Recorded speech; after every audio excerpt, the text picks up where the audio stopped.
शहर के नामचीन स्कूल के हॉस्टल के वार्डन ने 8वीं के छात्र की इस कदर पिटाई कर दी कि उसका हाथ न केवल फ्रैक्चर हुआ है बल्कि उसके कान के पर्दे भी फट गए। बेरहमी से पिटाई की यह घटना जबलपुर के गौर इलाके में स्थित दिल्ली पब्लिक स्कूल के हॉस्टल में हुई है, जहां 8वीं के छात्र शिवांशु साहू के साथ हॉस्टल के वार्डन ने इस कदर पिटाई कर दी कि छात्र अब भी दहशत में है। हैरानी की बात तो यह है कि छात्र को आधी रात को उठाकर बेरहमी से पिटाई करने के बाद हॉस्टल के वार्डन ने उसे बंधक भी बनाकर रखा है और उसे किसी से भी मिलने नहीं दिया गया। दूसरे दिन जब छात्र ने फोन पर अपनी आपबीती अपने पिता को सुनाई तो परिजन बुधवार को जबलपुर पहुंचे और हॉस्टल में ही पुलिस को बुलवाकर शिकायत दर्ज कराई। बताया जा रहा है कि डीपीएस स्कूल की गौर ब्रांच में पढ़ने वाले शिवांशु साहू के पिछले दिनों किसी छात्र से विवाद हुआ था। इसके बाद वार्डन मुकेश शर्मा ने सबके सामने बच्चे को 100 बार उठक बैठक कराई। ये बात जब स्कूल के मैनेजमेंट को लगी तो उसने वार्डन मुकेश शर्मा को फटकार लगाई। इसी बात से नाराज होकर वार्डन ने आधी रात को सो रहे बच्चे को उठाया और लाठी डंडों से उसकी जमकर पिटाई कर दी। पिटाई से जब शिवांशु साहू रोने लगा तो दूसरे दिन वार्डन उसे लेकर डॉक्टर के पास भी पहुंचा और दवाइयां दिलाई। उसके बाद भी जब बच्चे की हालत ठीक नहीं हुई तो उसने अपने साथ हुई घटना की जानकारी अपने परिजनों को दी। 8वीं के छात्र शिवांशु साहू के पिता की रिपोर्ट पर बरेला थाने के गौर पुलिस चौकी के हॉस्टल के वार्डन मुकेश शर्मा के खिलाफ भारतीय न्याय संहिता की धारा 115, 296, 351 के तहत एफआईआर दर्ज कर ली गई है। फिलहाल हॉस्टल का वार्डन मुकेश साहू फरार बताया जा रहा है। आइए आपको सुनाते हैं पीड़ित छात्र शिवांशु साहू मारपीट और एएसपी सूर्यकांत शर्मा ने क्या कुछ जानकारी दी। बताइए शिवांश, आपके साथ क्या हुआ?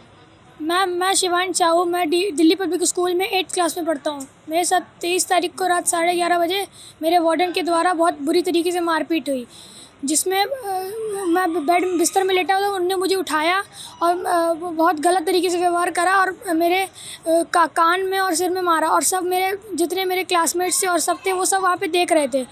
उसके बाद उनने दूसरे दिन मेरे को डॉक्टर के पास लेके गया। उनने मेरा चेकअप कराया और मैं सोचा कि जाके बताऊंगा कि बाहर टीचर्स की ऐसा हुआ है, तो वो मेरे को कमरे से बाहर निकले थे। मैं खाने की थाली भी मेरे कमरे के अंदर ही आ रही थी। इस तरह का व्यवहार दूसरे बच्चों के साथ भी हो चुका है।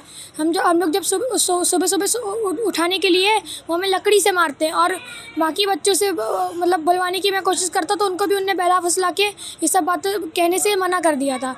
और जब मैंने जिस 24 तारीख की रात को अपने मम्मी पापा को बताया, तब वो सुबह जब आए तब वो यहाँ से मतलब उनको भगा दिया यहाँ से। और जब शालवी हम लोग की जो डायरेक्टर मैडम है उनसे मेरे पापा ने बोला कि इसको मतलब इंजरी आ गई है, इसको हम लोग बाहर इलाज कराने के लिए जाना है। उनने मना कर दिया कि बोले उनको इसको यही रहने दो, हम लोग करा देंगे। और फिर हम लोग ने हेल्पलाइन नंबर पर फ़ोन लगाया तो उनने पुलिस वाले अंकल लोग को भेजा। फिर वो लोग लेके आए और मेरा ट्रीटमेंट हुआ। अच्छा, कौन मारता था? ये क्या नाम था उसका? उनका नाम मुकेश शर्मा था, वो हमारे वार्डन थे। तो क्या ऐसे ही और भी स्टूडेंट के साथ ऐसी हरकत? बहुत सारे स्टूडेंट के साथ ऐसा हुआ है और वो लोग भी इनसे बहुत परेशान थे। कितने होंगे ऐसे स्टूडेंट? ऐसे लगभग 10 से 12 स्टूडेंट होंगे। आपका नाम? शिवांश साहू। सर, एक मामला आया है जबलपुर की गौर डीपीएस स्कूल का, जहाँ पे एक छात्र के साथ मारपीट की गई है शिक्षक द्वारा। इस तरीके से पूरा मामला थाना बरेला के गौर चौकी अंतर्गत डीपीएस स्कूल है। कल एक 8वीं कक्षा का छात्र जो रीवा का रहने वाला है, उसने अपने माता पिता को फोन किया कि उसके साथ वार्डन ने मारपीट की है। उसके माता पिता चलकर यहाँ चौकी पर आए और घटना की जानकारी कुछ इस प्रकार से दिया कि रात्रि में उनका लड़का जो था हॉस्टल में पढ़ाई कर रहा था, तो रात्रि में वार्डन आए और उसको बोले कि तुम क्या कर रहे हो? तो उसने कहा पढ़ाई ही कर रहा हूं। और बिना किसी बात के वार्डन मुकेश शर्मा ने उसके साथ मारपीट की, जिससे उसके नाक पे, गले पे और पीठ पे चोटें आई। माता पिता का कहना है कि उसका हाथ फ्रैक्चर भी हुआ है, तो इसलिए मेडिकल भी कराया गया है। इस सूचना पर तत्काल वार्डन मुकेश शर्मा के विरुद्ध चौकी गौर में प्रथम सूचना दर्ज की गई और महेश शर्मा को इसमें गिरफ्तार भी कर लिया गया है और इससे पूछताछ भी की जा रही है। और इस पूरे प्रकरण में माता पिता की रिपोर्ट पर उचित वैधानिक कार्रवाई की गई है। तो फिलहाल गिरफ्तारी हो गई है? हाँ, गिरफ्तारी हो गई है।